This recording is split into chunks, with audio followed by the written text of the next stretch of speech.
Hello, welcome back to Whose Views. This is Chit Chat. This is part of the channel where I get to speak to fellow fans from all around the world. This is one of my favorite shows, I have to admit. And as you can see, I am here now with Michelle. Hello, Michelle. Hi, thank you for having me.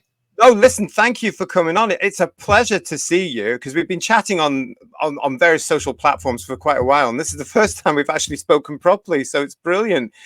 Right. Well, yeah, listen, just remind me, whereabouts in America are you? I live in Virginia and right between DC and Fredericksburg. So I primarily work in Fredericksburg, Virginia, which is we consider that to be central Virginia. Oh, do you? Right. Because you know, Michelle, that my geography of America is shocking. I haven't a clue. You can tell me whereabouts. I need a map. Because But yeah. So listen, tell me, how did you find the doctor? I found the doctor in 2014. I had moved from California to Virginia. I just got my master's in history, and so we were moving out of California for job opportunities. And so I moved to Virginia in the spring of 2014. And it was my first summer there, so I didn't know a lot of people. My mom was still working in California and Virginia, going back and forth, so I was a little bit lonely, and was channel surfing one day and came on BBC America, and they were running marathons because Peter Capaldi was just going to come on. And so I started watching when the whole week they had all the episodes and the specials. I started watching a little bit, looking it up on YouTube. And then my first doctor was Peter Capaldi, and my first episode was Deep Breath, and I was hooked from there on. Oh, that is brilliant. That's amazing. Have you had any, obviously you came to it, as you say there, with the repeats on BBC America. From that, have you been able to see any of the original series that ran over here from 63 to 89? Yes, I have. I got BritBox last year because I watched the Capaldi run, got away with it during the 13 run. That just wasn't for me. And so last year we got BritBox to watch some of the Agatha Christie mysteries, and they had the classic Doctor Who. So I went back and I started watching the 5th era. And so that's a particular favorite of mine too, because last year was kind of a bad year for me. So that the whole storyline was just very relaxing and comforting to watch. So that is, I've been also watching some of the Colin Baker's period. I do have the DVD, so I want to go back and watch William Hartnell and Troughton. And so I'm enjoying watching the classic run. Oh, I love that. I absolutely love that because, I say to people all the time, I still can't get over the fact that this little quaint little family tea time show from Britain that we used to watch as kids, at 5:15 in the afternoon or whatever, is now all over the place with people all around. It's just amazing to me. I still have, sometimes I just can't get over it. It's amazing. And the fact that you were able to catch up with the original series. So would you say that Peter Davison's your favorite from the original run? Yes, I have a soft spot for the Peter Davison run. What is it about that then? I don't know. It just, well, I'm a manager, so a lot of his interactions with his companions is very manager-esque. And I love the fact that you love him to death, but sometimes you do want to push him out the TARDIS doors. Give us an example. Go on. Which favorite? Just like, sometimes Adric, oh my God, I would have pushed him out of the door. And then especially some of Tegan in season 19 is like, okay, I love you, but I'm going to need some quiet time. That whole season was I don't know, it was totally different. It was a breath of fresh air that came in really for that one, because nothing had been like that in Doctor Who before, because you had all these young energetic people as well running around him. Although to me as a lad, they were all old, of course, because I'm only a young man myself. So when it comes to BritBox as well, how are you finding the service with BritBox over there? It's pretty good. I like it. Of course, they don't have the missing episodes, and they don't have the reconstruction. So I'm waiting for some of the DVDs and the Blu-rays for that. But generally, it is good. It is an unrestored image, so some of the episodes look rough. But then I enjoy it for a good service to introduce into Doctor Who. Well, that's great. I was going to ask you there as well when you were talking about that. with the service they're giving them. When do they broadcast it, and how do they broadcast it? Because I've had people coming on the show and they tell me that they used to squeeze the episodes together, so it was like a big movie type thing. Where of course over here, as you know, they would have been segmented into 25-minute episodes. So how are BritBox screening them for you? BritBox screens it as a streaming service, so you go and you click on the episode, and so they air it as originally aired. So I'll see the half-hour episodes for the half hour for Resurrection of the Daleks, which is 45 minutes. They play as 45. For the Five Doctors, they play it as an hour and a half. Oh, that's great. So they're actually showing them as they were broadcast here first. Oh, I didn't realize that. You get to the beginning to the end. And it's not like because Pluto is a free streaming service for your computer, for your like your Roku and your TV, and that just airs a continuous loop. And they do like a cut and paste job. Like the other day, I just caught the Five Doctors, and they cut off the beginning with William Hartnell going, "Yes, someday I will return," and then they have it as a half-hour episode. They don't play it as the hour and a half that should be. Yeah, because that was the original broadcast, a 90-minute special. I do know that they did put it down into 4 half-hour episodes for sales abroad as well. They showed that once here, Michelle, actually, I seem to recall. And I remember thinking, those cliffhangers don't work because it wasn't supposed to be a cliffhanger at that point. They just gone, well, we'll end it there because we've got the time. Yeah, and then Pluto also plays commercials, which is American thing, so it cuts it off, and it's really weird how they cut some of the commercial break. Like all of a sudden, like they'll have like the doctor says something, and then it goes right to commercials. It's so weird. That would drive me mad. Yeah, it's nice to have on the background when there's nothing else on TV. But for American fans, if they want to watch the classics and they don't have the Blu-rays or the DVDs, BritBox is worth it. How is it with you in your part of the States? Is it easy to get Blu-rays and DVDs with you? It is, but it does take a long time for the Blu-rays to come out. Unfortunately, we just got notification yesterday that the 20th anniversary Blu-ray, which was supposed to be released in January of 24, is now being pushed back to April of 24. Did they say why? I don't know. It's distribution issues. I just saw it on social media yesterday. In fact, it hasn't even come up on Amazon, because when it comes on Amazon, I will pre-order it. But yeah, so we're just, as for us, waiting for the Blu-rays. There was a lag for the last Pertwee season they released. It was like 5-month lag, and now it almost looks like it's almost like 6 months. We had like a month and a half for the William Hartnell one. Yeah. So have you had any, I mean, because over here as well, because you hear us talking about it on the show, we've had nothing this year. I mean, it has been, considering it's the 60th anniversary year, it's, I've said often, for me, it's been a damp squid. We've had practically nothing, Michelle, as you know, and then suddenly they release the season 20 and we all get excited about that. And fans have it now. It's available now over here. Have you had any releases over there at all this year? Was there any backlog from anything that we had last year? No.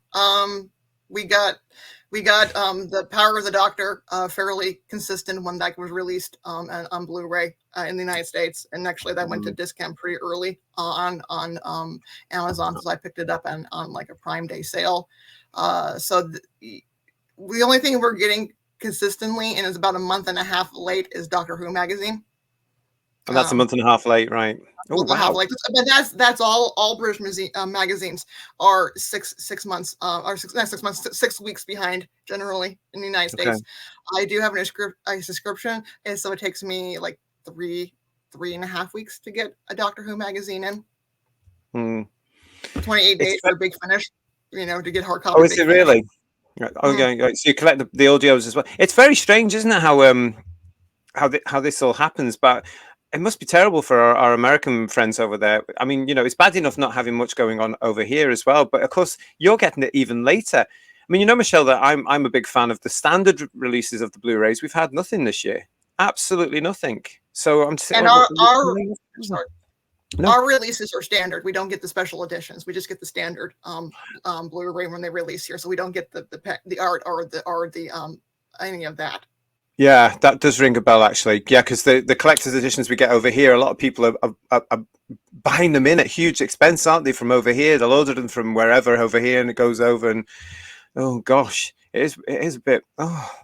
It's just, you would have thought they would have got their act together this year, really, and would have made sure that all the fans all around the world would have had some sort of celebratory material merchandise wise, wouldn't you? I just think that the last couple of years has been so hard on the series and has been dropped out of a lot of the stores. I was surprised last year Hot Topic released a new Doctor series of clothing, and ironically, it was the day after The Power of the Doctor aired. So there, I have been able to get some clothing from US this year. I just think they don't know what they're doing. Really, I think they're waiting to see how it goes on Disney Plus. And I think maybe a lot of the merchandising, especially here in the United States, will be controlled through Disney. Yeah, yeah. I've had that conversation with a couple of other people that we know, of course, on over in your neck of the woods. And how do you feel about the whole Disney thing? I like it for the idea that it's going to get a wider distribution. I'm just concerned a lot of areas about plot line and where it's going to go. I mean, it could be wonderful. I mean, at this point, Disney needs a hit badly. Disney is not doing well. I know there's some people who absolutely love the Star Wars and some people who absolutely hate the Star Wars. And we are definitely seeing Marvel fatigue right now. So yeah. Disney needs a hit. I think they need Doctor Who more than Doctor Who needs Disney. That's just my opinion. And I think they are really hoping that it goes big. And if it goes big, it could go big. It could be a really big worldwide phenomenon again. But I'm not sure. It depends on the new season. Yeah, yeah. Well, it's all down to the. I've said this before. It's all down to the writing, isn't it? Mm-hmm. Oh yeah, absolutely. I mean, we don't mind woke stuff as long as it's written well. That's what we're looking for. It's a good show. It's a good show. And again, we're starting to see a lot of fatigue from the Marvel stories because a lot of people, and they're not being picked up by the normies. The normies aren't following. They're not really. And so we're desperate for good entertainment here in the United States. What's it like in your part of the States then when it comes to Doctor Who fandom? At the cons is that you see a lot. In March of this year, I was invited to speak on different topics. So I was able to go to a convention called GalaxyCon Richmond, and David Tennant was there. It's like I got to meet David Tennant, and it was packed with Whovians of all ages. So many cosplayers from all of the shows. I saw Sarah Jane cosplayers, saw a lot of kids. So cute. The kids walking around with the Build-A-Bears of Tennant's Doctor, and it was families. And I waited an hour and a half to meet David Tennant on the first day. That was the best hour and a half. It was so worth it. It was so crowded on the Saturday. The fire marshal actually had to stop letting people in. And in fact, I had to beg and plead to be let in because I was a speaker. If not, I would have been stuck in a 2-hour line. Oh my goodness. Oh my god! So they didn't recognize you or anything. They were just like, okay, there she is, and let's get her out there now. So I just showed my badge and I bleeded. I'm like, I'm a speaker. I'm doing 2 hours. Please let me in. Look at my badge. Yeah, please. What did you speak on then? What was your talk about? I write on ghosts, on paranormal history. I'm fascinated by the macabre and the mystery. And again, I apply it with my historical background of looking for the truth behind the stories. Like, how did these myths come across? What are the real stories behind these myths? Oh my goodness! So you're a bit of a Scully. A little bit, yeah. I mean, I've seen things that go bump in the night, but I don't say everything is ghost. But I'm also fascinated. Like, what do these tell us about the past? Like, where did these stories come from? What's the truth? Because these are real people. And what can we learn from them? So is this your full-time job then? Is this what you do, or is this just like a sideline? It's a sideline, and I'm a museum manager. I manage the Mary Washington House in Fredericksburg, Virginia. I am an historian, so that is my day job. Though I do have a little target on my desk. Yeah, that sounds absolutely fantastic. So, I mean, the two things can collide, can't they? Surely you must get some sort of things that come into the museum and you're thinking, hello, let's have a look at this. Yeah. Oh, yeah. Yeah. And in fact, one time I was doing a tour and this little boy walks out and he goes, wow, this is like an adventure in time and space. It's like an episode of Doctor Who. Oh, no. Like, so who's your favorite? And he goes, 10. Oh, bless him. That's a good job we know what he's talking about then. Do you find that there's lots of youngsters around you now, or has that drifted off a little bit that are interested in Doctor Who? It's drifted off again. This was 8 years ago when I first started there. So it was the Capaldi run. So when it was still on BBC America, it's adults now who are into the classics. Really, it's what we have primarily that I've run into by wearing my TARDIS shirts. Oh yeah, and you've got a TARDIS shirt on for the show here, haven't you? I do. Yes, I I love do. it. I love it. So is it, when you're working at the museum, do you actually get any sort of inspirations for anything you could actually suggest to be in Doctor Who or anything like that, as we fans tend to do? Oh, I just love the historical stories. I love the introduction of. I always make jokes all the time that I wish the doctor would come by because I have some questions about my job and making sure I get the history right. I just love the historical. I also love the sci-fi, but we just make a lot of Doctor Who jokes at work, especially I do, especially because primarily the staff and they wear period costume and stuff, but we have a modern day check-in, and so there's always somebody who's making a joke about us having a square and a tablet. And I said, you know what? Yeah, this really nice guy came by. He calls himself the Doctor, and he gave it to us. And every once in a while, I'll get somebody go. Ah! A lot of times I get blank stares, but every once in a while, I'll get somebody who starts busting up laughing. I bet you do. The thing, what's a doctor got to do with this? Yeah, it's just a really nice chap, British.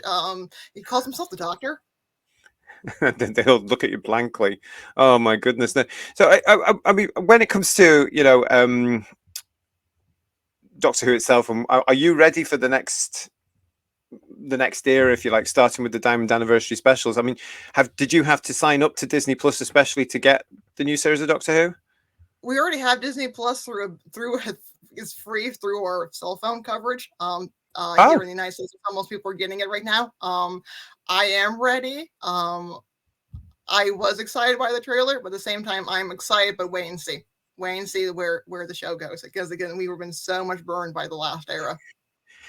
Yes, yeah, and I know. I mean, I've had quick chats about this in the past, haven't we? About the last era and how well, a lot of us were just very fatigued with it, and it wasn't for us, was it really? So we're all hoping that this is going to be the start of a brand new era. Yeah, because I was watching The Power of the Doctor. That was the only one I really watched live because I wanted to see the regeneration. And also I was also following the spoilers on Twitter going, oh my God, he's coming in. Oh my God, he's coming in. Okay, so this is going to be worth watching. And halfway through, my mom just got up and went to put it on, get in the bathtub. And she's like, she's not the Doctor. She doesn't have the Doctor Who feel. Well, yeah. I mean, I'd agree with your mother, but that's just me. Yeah, I mean, it's strange, isn't it? Because a lot of the not we's picked up on that. I mean, yourself, it was not really that popular over here. The viewing figures went down every single episode. I'm trying to be nice, but it is what it is, and it was what it was, wasn't it? And let's just hope they've learned. What was it about the trailer that got you excited as well? Then, because I know you mentioned that, but I know you were really chuffed with the trailer. You really liked it. It just looked good. It looked like the Doctor. It looked like an adventure. It looked like something that I saw 6, 7, 8 years ago. It just kind of brought back of here's the Doctor, the madman in the box, going off on these adventures, defeating monsters, and I loved Donna's attitude of let's go kick its arse. It just you liked Donna as well, didn't you? If I remember correctly, you quite liked Donna the first time round. Mm-hmm. I mean, it's fun to see a character who's also not considering herself the love interest. Again, because I watched the classics. And I love the idea of this is my friend, but I'm not trying to fall in love with them. Mm-hmm. Yeah. So you're glad to see her back as well. Are you aware of what the storyline part? Episode 1 is called the Star Beast. Were you ever aware of that coming from Doctor Who Weekly? I did because again, my background as an historian, I research a lot, so I've been reading like past Doctor Who magazines. I read The Vault, and when people research things, I go on online. So I am familiar with a lot of the back history of the series because, again, as an historian, I go and I read and I research. Oh my goodness!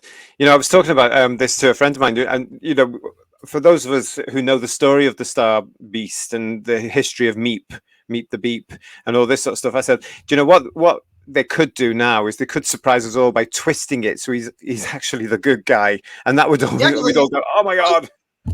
Be a homicidal maniac, which I think is adorable, and also, of course, the Disney craze, like Beep the Meep. If this goes well, this is going to push Baby Yoda off the cliff, and there's going to be Beep the Meep everywhere. Ever this goes well, because Disney will market the heck out of that furry little thing.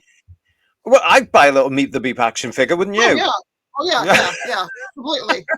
And I don't care that it's she now, isn't it? No, that she's whatever.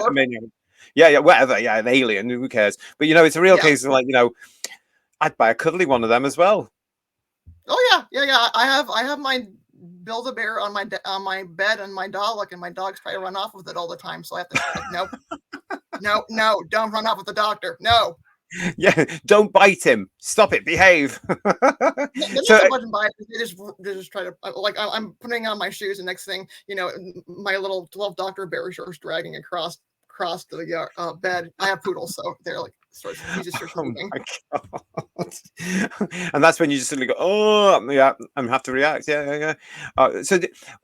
When it comes to the trailer as well, and what are your expectations for not just the 60th anniversary, but moving forward? What are your real hopes about what's going to happen now?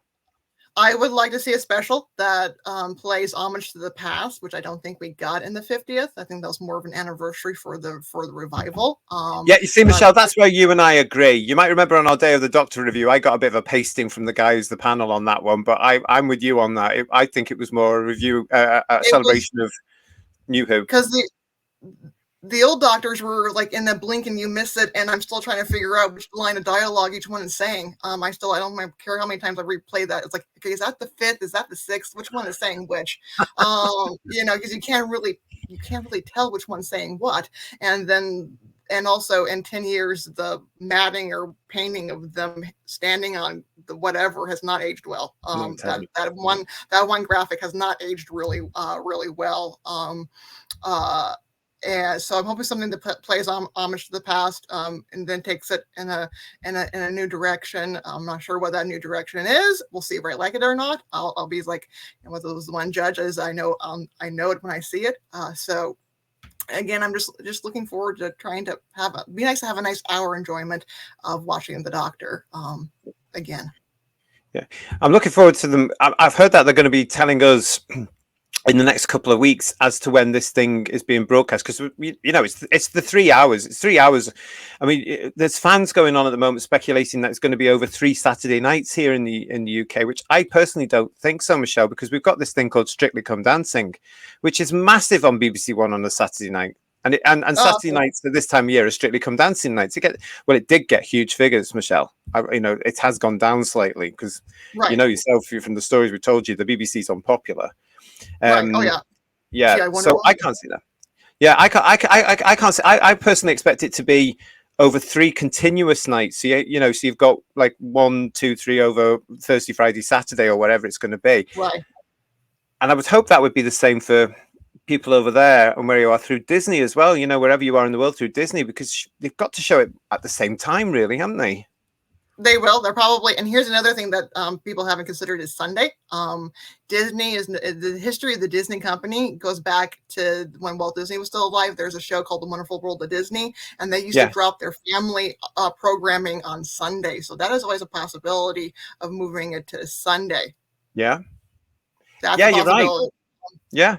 When's the 23rd this year? Because it has to be. There has to be an episode on the 23rd. Is it a Friday? The 23rd is a Thursday in the United States, and it's our Thanksgiving. Oh, is it really? Oh, so yes, and it's also a kickoff for major retail in the United States. That's when our Christmas season starts, and a major marketing for toys and games. So that is a big thing. And then in Disney also on our ABC, which is American Broadcasting Company, on Christmas they will air a parade, and I expect we'll probably have something Doctor Who related for that too, because Disney has it. Well, yeah, because we know that Shooty's first episode, the Christmas special, as they call them this year, will be on Christmas Day. I mean, we've heard that that's really been the big plan. They wanted it right back on Christmas Day, 7 p.m. or around about that time here. They've actually allegedly they've looked at the schedule of Christmas Day and adapted it slightly because it's been losing again. It's been dropping off figures dramatically for years now. Christmas Day on BBC One, so they'll be hoping that Doctor Who brings people back to watching the channel. But that's my only concern about that is it's got to have a good story too, hasn't it? To do that, to bring back the British public, to bring back the fans, it's got to be cracking. And Disney needs to start doing is advertising pretty much in the next couple of weeks to get people to start caring about it. Because next is Halloween for us in the United States. And usually it's 6 months, 6 weeks. Excuse me, we have the 6 weeks advertising for 6 weeks, and they need to start really start advertising. So, Because there so really that isn't trailer much. we got wasn't on Disney Plus, Michelle. Pardon me? That trailer we've just had wasn't broadcast on Disney Plus. No, it wasn't. It was just on YouTube. Which is What? I don't even know because I saw it on YouTube on the Doctor Who channel. I don't even Yeah. know if Disney Plus was advertising it or not. I don't know because everything is messed up in the United States because we got the writers and the actor strike. And so there's not a fall season really of much. So they really again, America is starving for good entertainment, and ever they do it well, the Doctor could really pick up. Yeah, and then all they have to, I mean, all they'd have to do then is worry about sustaining that audience, isn't it? And making sure they come back for, I've said this before over here, it's a bit of an ask between the specials in November and then asking the audience to come back in December on Christmas Day. The state that Doctor Who's in, it's a big ask. They're going to have to be clever. It's got to be out of the park. Oh my God, this is amazing. You got to rewatch it. And it will probably pick up repeat viewers. And ever Disney Plus picks up the new revival series, you got plenty of time between November and December to start binging it. Because again, also a nice thing that we like British TV in the United States is it has shorter seasons. So we have 24 episode seasons. You guys have 8 to 12 episode seasons. So it's a lot more on the binge model that we like in the United States. Oh, I see. That could explain a lot because obviously we've only got 8 episodes of the next series coming along, with Shooty's first series, and they've started shooting over here now. I don't know if you know, Michelle. They've started shooting for his second season now. So that started, they started production on that stage as well. Yeah. Yeah. So, yeah, you can see the costumes, can't you? What do you think of the costumes? What do you think of that? It's definitely colorful. Again, I gotta see. It's better than the last costumes. I just have to say I never liked the last costume. And for the Doctor in the 13th era again, I gotta see his whole music, him acting, scenes, everything, to see how it goes. It's not as bad as some of the things he wears in his real life. God bless that man for having the confidence. I wish I had that confidence. Well, when you've got that sort of frame, you can really wear anything, really. Do you think he does? Yeah, he's got that. Yeah. I mean, yeah, because he's a good-looking lad. We've got to give him. Oh yeah, give him that. I saw the nude pictures. I was liking what I was seeing. Did you like the kilt? You know what? We Americans, we like our men in kilts. We do like that. Yeah. Even though I've talked to people who are real Scottish and they're like, you Americans wear them too short. They call them the mini kilts. The mini, the mini kilts. No. Yes, we know all about the mini kilts, Michelle, and we don't appreciate them. No, unless you're in the right sort of club, really. I mean, again, even those historical reenactments, they're wearing them too short. I'm like, I'm not supposed to see all those little knobby knees, and if you have knees like that, don't wear it that short. Don't wear it that short. They were a big thing in the 90s as well. I seem to recall the mini kilts. You wore them under, you wore them over black trousers, like combat trousers or something like that. With them put loads of chains and pins all over them. That was then, of course. But yeah, we have to wait and see with all these costumes. I've always said, Michelle, that I would have liked to have seen the Doctor just throwing on something from the TARDIS wardrobe and then getting out there. And now it seems to be happening. But I'm looking at what he's wearing, thinking, I don't know if I was right now. Yeah, some of them. Again, we'll have to see. I'm really looking forward to the historical episode, the Regency. I think Millie Gibson looks absolutely stunning in that beautiful yellow dress. That just was stunning. So I can't wait to see the new series. Well, it's good to know. It is good to know, though, because I'm still on the fence a little bit. I'll get through the Tennant stuff and see how we get on that. Also, as a historian, her dress was spot on for the Regency period, and they had her hair up because usually they always have the women with the hair down. They actually put her hair up properly, so that was just nice to see. Well, I mean, yeah, because you're an historian, you would like. I mean, I'd like to see a bit more of that historical accuracy there. And those costumes did look really good in that publicity photo we saw of Shooty with the rest of the cast there. So, is there a particular part that or a particular time that you'd like to see the Doctor go back to? Oh, I like to see a little bit more American history, just because I'm biased. A couple times, some of the big Finnish audios, they have not gotten American history well at all. Have they not? Oh yeah, there's this one. I forgot, it was the Fifth Doctor Dalek story, and they had an African American enslaved worker siding for the Confederacy. It's like, no, no, that did not happen. Oh That my was goodness. awful. Made my ears bleed. It's like, and also the American accents were really, really bad. It's like, no, that's not how Americans sound. Oh, and so Yeah. that one was bad.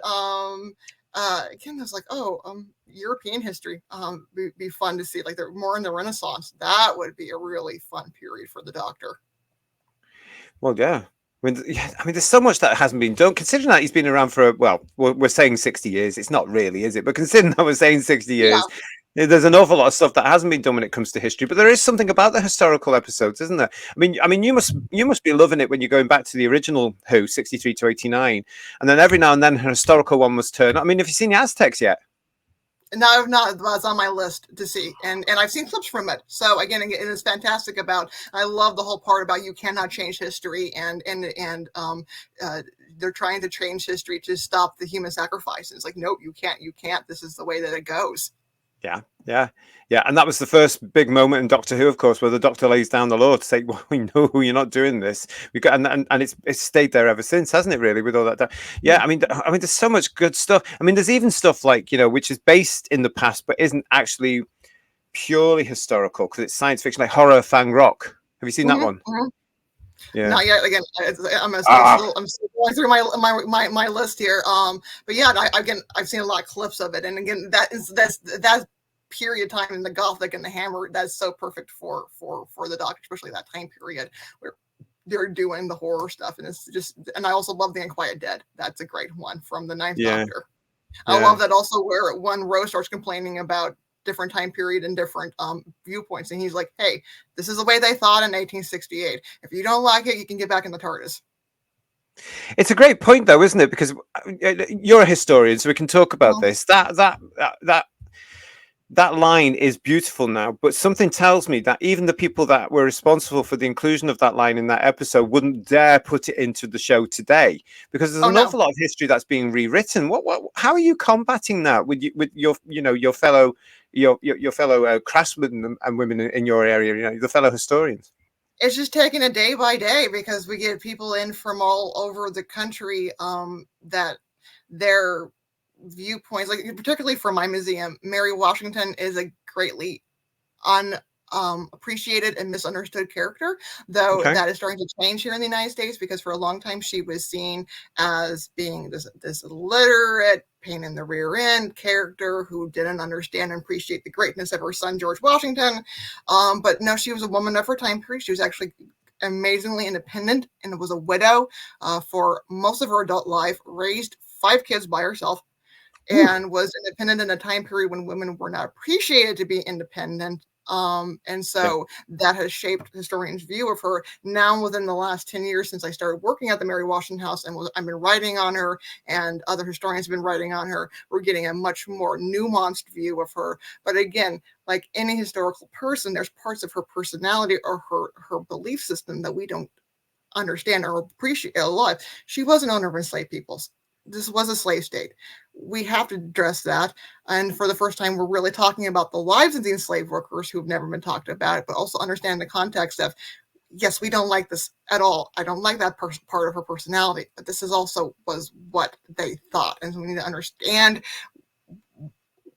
to a certain degree, how it happened, so that we never repeat it again, never think of the same way again. Because yes, it repulses me. Yes, it makes me want to gag. Yes, I've cried over it, but at the same time, we need to move forward and talk about it so we don't do it again. Oh, that's totally, and that's the thing about history, isn't it? It's so important, because if we don't learn from the mistakes of our ancestors, we don't move on. And it sometimes worries me now, Michelle, that we do have an awful lot of people denying so much of our history, and so it's so important that we don't, because we could make the same mistakes, basically. And I do see patterns. I don't know. I mean, you're a historian, you're the expert. I do see certain patterns in today's society where you think, hang on a second, we've been here before. Yeah, it is disturbing when people are being demonized for having different political thoughts, different religious thoughts, and it just needs to stop. I mean, I just seen in Doctor Who fandom of sending death threats because you don't like a certain character. That is just ridiculous. We're Yeah, not yeah, going to be here forever. This is just stupid to have that much hate. It's just ridiculous. yeah. I totally agree with you. I mean, when you do see those aspects of alleged Doctor Who fans, I divorce myself from them. They're not Doctor Who fans. Doctor Who fans are people like all of us.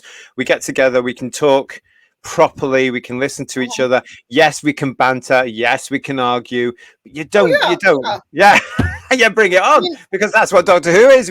No, I love the rat in Towns of Rain. You're an idiot. No, I'm not. And then you have a drink. Yeah, it's just I want to give the Garm Petsies and tell him he's a good boy. I mean, other people think he's absolutely hideous.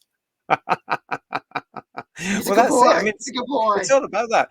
It is quite worrying when you see some aspects of alleged fans, though, isn't it? Very, very extreme, and you just think, no, no, no, that's not what we are. That's not what we do, and that's not what. It gives the show a bad name. It gives our fandom a bad name. It gives all of us a Yeah. bad name because we suddenly get you suddenly get lumped in with all these people, and no, that's not us at all.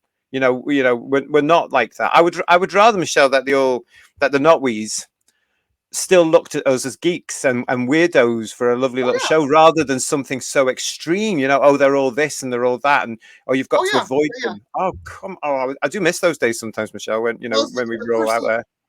it's like the personalization, like every you don't agree with me, there's something wrong with you, so I must dislike and hate you. Versus, no, we just have a difference of opinion. We love the show, but maybe that episode wasn't my favorite. Maybe that doctor wasn't my favorite. Maybe that character, the companion, wasn't my favorite. It's okay. It absolutely is, and well done for you for saying it because we've just come through that at all. I mean, we have to be honest to be saying that the Chibnall era is probably the most divisive era of Doctor Who in its Mm-hmm, run. It's an entire history. It really did mm-hmm. push a lot of us away. It pushed the public of the world away, not just Britain, but the world, as you were mentioning there in America. We've seen that happening in Australia. We've seen it happening all over. It was, and no, I sort of understand why the fans of that era are so protective. But I also think don't be. It's a television show, and Yeah. you've got to admit the facts here. Just you love it, but don't diss on everybody else who outnumber you actually that didn't. It's like I get stink eye all the time for loving the five over the fourth Doctor from older fans. I love it. I love it. If you love the 13th, God bless you. Enjoy it. Watch it. Love it to bits. That's okay. Yeah. I mean, they must be getting something out of those stories. I'm not sure what, but they must be. Yeah. I mean, I saw lots of people very upset. Well, not lots. I saw some people on YouTube, of course, crying and crying when the regeneration happened. So that was quite odd. But I just thought, well, I get that because their doctor's just gone. But here's another one coming along now. Come on, get on board. Let's see if we can support him. And it just happens to be David Tennant this time around as well, wasn't it? That came as a real surprise to a lot of people. I was shocked. I thought everybody knew. I didn't know how they were going to end it because I knew David Tennant was coming along, and I didn't know because again, we knew that they had filmed that episode way, months Way, ago. way. The, Yeah. when the rumor that the show was being canceled and it was going to fade to Hmm. black, that's one rumor I've heard, and I believe that probably was true. And I sense probably that's why they were able to get so many cameos because they wanted to come back one last time in their lifetime to play their character and also to probably also protect their legacy a little bit. But then And perhaps and because they were being paid as well, Michelle. of course, no, of course. I mean, come on, we live in a capitalistic society. Of course, they're doing it because they're getting paid.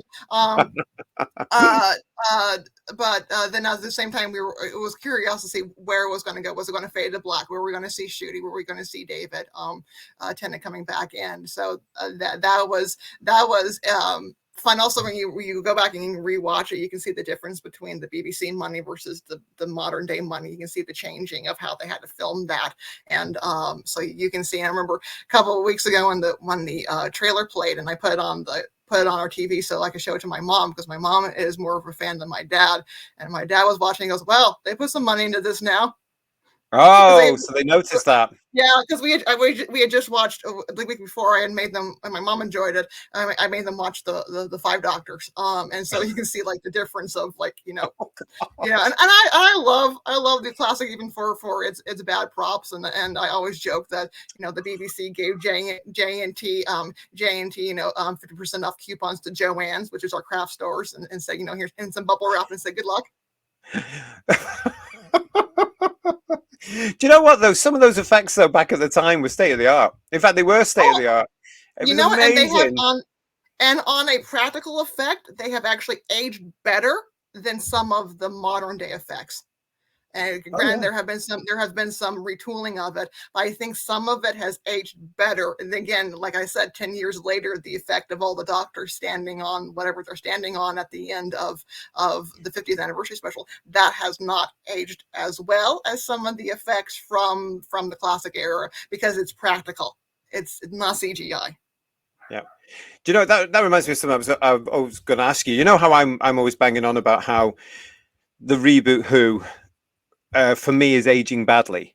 What's your take on that? Because I can go back, as you know, I'll go back and watch anything from 63 to 89 and love it to bits because I'm following a story. There is no agenda in it. There's no modern day nonsense really that has dated it. But I do sort of now have issues, as you know, between the new series because I find some of it really quite now. It's stuck in the time it was filmed in because that's what they wanted Yeah. at the time. What's your take on that sort of thing? I think again, some of it will probably will age badly, as some of the things have already hasn't done well. I think the first season reboot of the first season of the Eccleston was really good, and I think that will age better than some of the later stuff. I really disagreed at the end of the Capaldi era when they started making modern day political commentary and political jokes. That will age really bad, and also doesn't fit into the timelessness of Doctor Who. We go to Doctor Who for escapism. We go for a better world than what we see today, and we don't need to be dragged down in modern dayism. We're seeing the best of ourselves. We're seeing an alien who doesn't really sometimes understand why he loves us so much, but he's trying to make us better and trying to make himself better in the process. Yeah, I totally agree with you, and you've said that beautifully. I totally agree with that. Because my argument is, we did the Unquiet Dead. That was our viewers' choice. So because the Who viewers had chose it, we went and watched it. Michelle, I was a little bit worried. I was a little bit. I thought, oh God, am I going to be proved right? I was proved wrong because it was set in the past. Like you were mentioning that it's set in the past. And although there are elements of 2005 in it, it doesn't overtake the story as it possibly could do today. Right. And I really enjoyed it. I thought it was a really good. I've forgotten how good that first series that you're saying there is, to the point where I do have to, I am watching it again now to remind myself. The farting prime ministers, which has not aged well. The farting prime ministers. I mean, I've told people who've gone like, "How's it going?"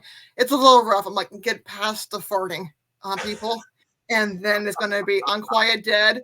And the Unquiet Dead is wonderful. Empty Child and the Doctor Dances. Wonderful. Yep. Everybody Lives. And and I always love the line where he tells the little boy, in 15 years you're going to have pop music. We're going to love it. I absolutely adore that. And that's just amazing. Of cinema.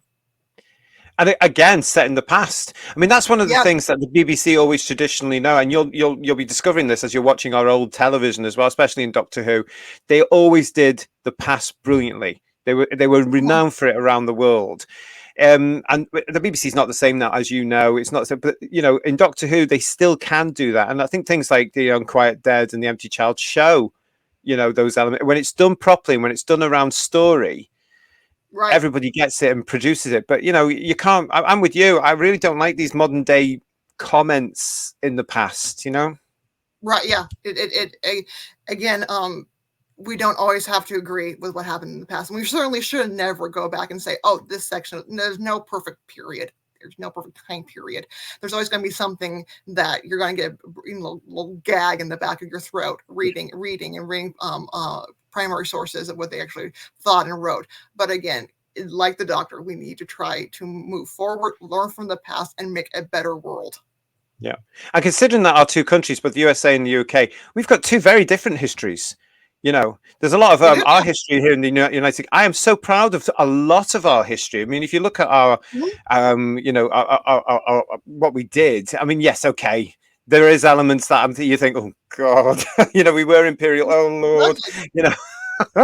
Yeah, but it's history, isn't it? But we've got great Exactly. achievements as well. Do you know what they should do in Doctor Who now? They should have somebody like you, an actual trained, proper historian, advising them on historical scripts to be able to say, no, don't put that in, or don't comment on that, or I'll send you that's my wrong. resume. Yeah, yeah, no problem. Yeah, but yeah, I think but again, where they listen is I don't think I think several definitely with some of the storylines set in the last era, they were definitely trying to put their version of what they thought. I know there's a lot of a criticism for the episode where they talk about the Indian partition and how they portrayed that, especially from Indian historians who actually did videos documenting what they got wrong. And so again, I don't even if they had an advisor, were they willing to listen? Ah, you've got a good point there because, of course, it is show business. Yeah, and I completely understand. Yeah, I'm sorry. Yeah, there, aliens didn't start the Great Fire of London, even though that's a really great way to explain it. But they still based it in historic fact because during plague periods and during the 1660s, there were meteor showers. People were seeing things that they were trying to understand, and were blaming meteor showers on the plague. So that idea of, well, it's a crashed alien spaceship, and we had to set the fire to destroy the rats they're going to have the fleas that they're going to kill everybody so that the pterodactyls could take over the earth. Well, in many ways, the English plague did end when they burned down London because it killed out the fleas. Yeah, it did. It really. And when you go and look at this down there near where Pudding Lane is, you know, now, and you Mm-hmm. see all the historical not documents, the plaques and stuff. There's plaques around that part of London that tell you the story, and oh, this is where it would have started, and because of course it's all gone now and it's all been rebuilt several times over. But it's fascinating because you stand there. But when I lived in London, and I would go and look at these plaques, all I could think of was pterodactyls. Yeah, yeah. It's ridiculous, isn't it? But I'll, all I'll, Doctor Who I'll, fans, yeah. I'll be reading something like in the Fire of London story. I'm like, by a pterodactyl. You know, I love that story so much. But again, it must be a thrill for you when you come across these the original Doctor Who episodes, and suddenly it turns into a historical episode. You must just go, "Way, yeah, okay." and The Awakening is an accurate depiction of reenactors because there are some reenactors who are bonkers, and that gets so bonkers into that. So that is accurate of how bonkery people in the historical profession can get. That the I fact love that they're not, they could very well be possessed by the Malas. I don't know because there are people going, well, this is the way exactly it has to be, and we have to have exactly the same underwear. I like a modern bathroom. Thank you very much. I still wear underwear under my clothing because without it, it's just gross. That's brilliant. That's brilliant. I've forgotten about the Awakening until you mentioned that. Actually, it's always in there somewhere, but it's not one of the ones that comes to. But now again, another sort of homage to history, isn't it? That particular one. I Yeah, love the fact that it's there's so much. bonkering. Is that a new word? Bonkering. Yeah, that's accurate. That's accurate. Yep. Well, listen, Michelle, it's been a joy to talk to you. It really has. I know Yeah, you've got a busy day there as well. It's fantastic to finally speak to you properly, and yes. thank you so much for coming onto the show. Oh, you're welcome. This has been really And fun. I really enjoyed it. you're always welcome. You're always welcome to come on. Let me know when you want to come on and chip in, especially if we're Sure. reviewing a history. Come and talk to us on one of our history episodes and tell us where we're going Exactly. wrong. Just send me an invite. Yeah, I don't mind the time difference. I've done podcasts before at different time periods. Of course, I one time did a show for a call-in show for a Canadian episode. Oh, Fortunately, it was a call-in because I was in my jammies. But it was like the middle of the night our time. But no, I'll at least put a top on proper. But yeah, have I you have no not got problem. Doctor Who pajamas? Not yet, but I am looking for them. I No, probably when Disney comes out. I hope the best thing from the Disney is I want merch. I'm poor, yeah. but I love merch. If they Look get at the merchandise, Michelle, come on, we've had this conversation. It's merchandise. okay, merchandise. Okay, merchandise. Yeah, got my Absolutely. tortoise earrings on. Yep, I'm a blingy girl. I saw it. Well, listen, if Disney can do, was it Lilo and Snitch pajamas? Surely they can put pajamas with Shooty Gatwa on. I mean, he's everywhere else. Let's face it. Surely they can put him on your pajamas. Let's Oh, keep your fingers probably. crossed. Yeah. Or little tortoises. That would be so cute. Yeah, fluffy ones. I'm sure it's on the way. Brilliant. Listen, again, thank you so much. It's absolutely fantastic to talk to you. I'm absolutely thrilled. You have a nice rest of the day. Just let everybody know again, where do you work again? So if anybody's passing, they can pop in and say hello to you. The Mary Washington House in Fredericksburg, Virginia. There you go. So if you're passing there, do go in and see the lovely Michelle, have a chit chat about Doctor Who, and of course, learn a bit more about the job that she's doing in there because it sounds really cool. I'm going to plead ignorance right now, of course, but then again, I'm British. So anyway, thank you very much again, Michelle. Thank you for watching us on Michelle's chit chat here. Please like the video. Please share the video and please, of course, subscribe to the channel. We've got lots here on the channel for you. You'll be able to see Michelle in the chats as well, and she will be joining us hopefully for some other shows as well. You can join her in our chats for our live reviews, our breakfast shows, our merchandise, everything at all. So join us on those. Until we see you again next time, thanks for joining us, and bye-bye. Bye-bye.